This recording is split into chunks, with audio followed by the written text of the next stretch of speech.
Assalamu alaikum, peace be unto you. This is a message to the youth of Islam.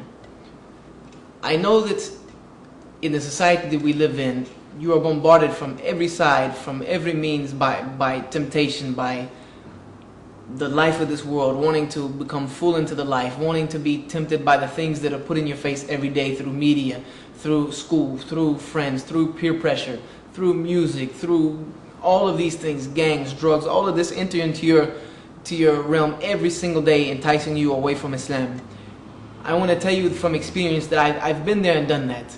I was a very good Christian as a young boy, and then after becoming fed up with Christianity, leaving Christianity, becoming distraught about the truth of God, I left and entered completely into the dunya, the life of this world, completely fulfilling my lust, wanting to party, wanting to be with girls, this, that, and the other. But I will let you know that it is a complete facade. The pleasure that it brings is only temporal. It is only temporary, and then it leaves you with nothing behind it. This is the trick of Satan. This is the trick of Shaitan, to entice you with so beautiful things that become a mirage. Once you get them, they fade away and they're gone, and they leave you with nothing but despair and depression. So I would say to the youth to do your best, to try to avoid these things. Use the energy of your youth to try to better yourself and to try to better the world around you through Islam.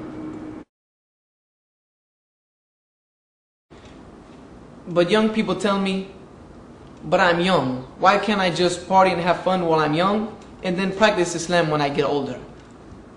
And I ask them, what promise do you have that you're going to reach old age? What promise do you have that you're going to live till tomorrow? What promise do you have that you're going to walk away from me and make it 5 more minutes? We don't know our time. We don't know the qadr or the predestination that Allah has set for us in our life. We don't know where we're going to end up tomorrow. So we are told to always be on guard with this. The Prophet Muhammad, peace be upon him, said, remember death much, for it will bring you fear and closer to Allah. Remember that death is always around the corner. I remember one statement that Ali radiallahu anh said to one of his companions. He told him that you take one step, death takes 2 to catch you. So no matter how far you go, how fast you run, death will always catch you. And then the last, I'm going to leave you with a statement of Prophet Muhammad sallallahu alaihi wasallam, peace and blessing of Allah be upon him. He was talking to one of his companions and he drew 2 lines in the sand. He drew one line and then a little farther he drew another line. He said this farther line is a man's hopes. It is what a man wishes and desires to do with his life. He said this line in front of it is his death. He said verily this line will catch him before he reaches this line. So we have to remember that death is always around the corner, and our goal is to have paradise, to enter into the paradise and to live an eternal existence among those who are beloved by Allah. And we only can do that through submitting ourselves every single day, every single minute in Islam. I'm also asked by the youth, how do I ward off, or how do I avoid all of these temptations that I'm faced every day? And I reply to them that all of these temptations, for all of this evil, is only a perversion of what is halal, what is good, by shaitan. Everything that we see that is bad can be replaced very easily with something that is good. For instance, music. We know music with instruments and things like this is haram. You can replace it with halal music. Some anashid with the duff or drum, things of this nature. All of these things can be replaced. All of these things can be put in their proper perspective. For instance, let me use the analogy of Adam and Eve. Adam and Eve were put into paradise, and they were told by Allah not to eat from this one tree. Now, was that the only tree in paradise? No, it was not the only tree in paradise. Paradise was full of trees that they could eat from.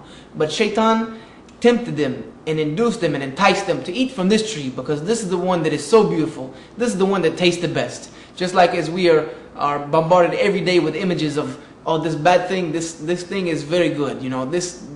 This way of life is very enticing. This way of life is very good for you.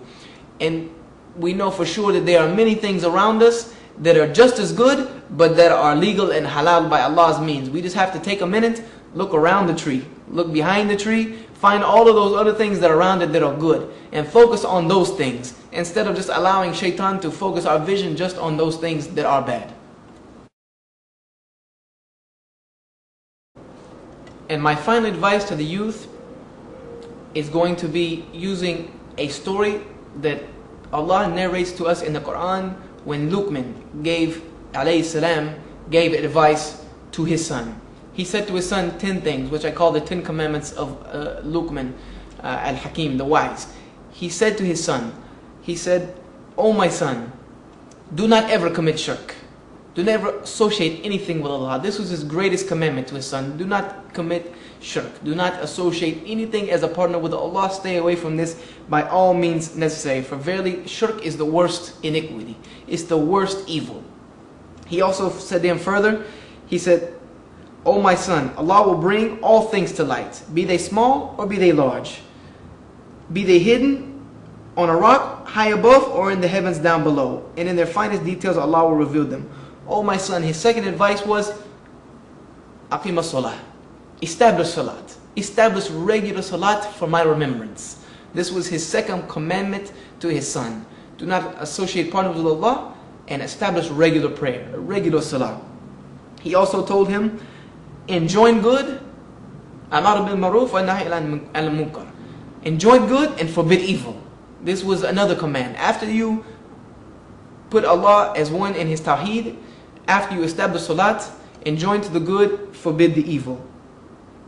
He also said that since you're going to be doing this, you must be patient because you know the trials are coming. So next he said, be patient whatever befalls you. He said, do not speak with the people with your face turned away in pride. Do not speak to the people with insolence and with pride. Be humble with them. Be very firm with them, but be humble. He also said, be moderate in your pace, in your walk, and lower your voice. Walk in the earth with humility and be a person who is a model and example for humanity. This was the examples that Luqman gave to his son, and this is my example and my advice to the youth of Islam.